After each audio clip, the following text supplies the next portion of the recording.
inspired you to write and make Spare Change?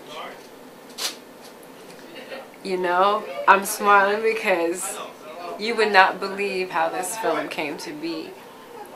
I wrote it, I started writing it because I was talking with a group of people about being typecast.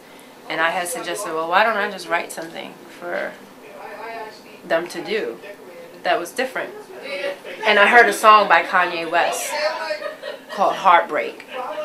And Welcome to Heartbreak on his Lockdown album. And it was about this guy who, like, one of the verses is, he says, you know, my friends are talking about their kids and their report cards and stuff, and all I could talk about is my cars. You know, I was in the airplane and everybody was laughing at my dad's joke, but I couldn't hear it because I was up in first class. So it was all these aspects that he was missing out on life. And I started thinking about that because I said people do that a lot, and it doesn't have to be on this grandiose level.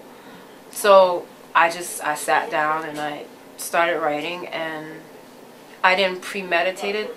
The jazz and him being from New Orleans, all of that kind of just seeped through my brain, and it started off as it was a nice little thing, but it wasn't really evolved. And then I put it down, and then I had a friend who read the first draft and came back to me and was like, whatever happened to it? And I was like, you know, whatever.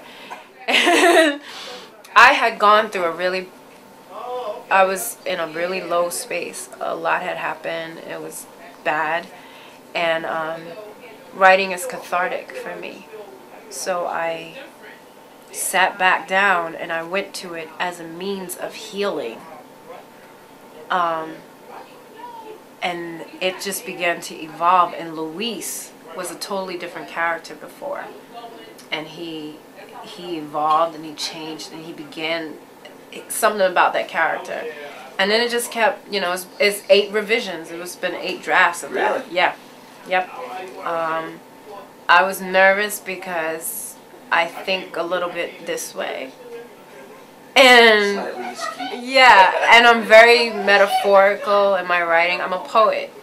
So I didn't know if people would understand it. But when I started letting people read it, there were people who wanted to do it and really liked it. And once it was auditioned, it's magic when people come in and they just are that role. Like they just get it implicitly. And not that they just get it, but who they are also is very beautiful. So then it's like having a marriage of these wonderful things. And one day, somebody from NYU was going to do it for me, but their schedule was crazy. And I was on the phone with Jeff, and I said to him, I'm going to do it myself. I'm a director. Why do I need to wait? I started buying office supplies. And literally, I can't tell you what happened after that. I'm just here right now. It aligned itself, and it was almost like, in my mind, God was just waiting for me to make the decision in my head so that he could do the rest. And we need funding, big time. There's a website, sparechangethemovie.org, where people can go to the contact donation page and click on, and they can make donations that way. They can go to Indiegogo.com/sparechangethemovie. They can donate there.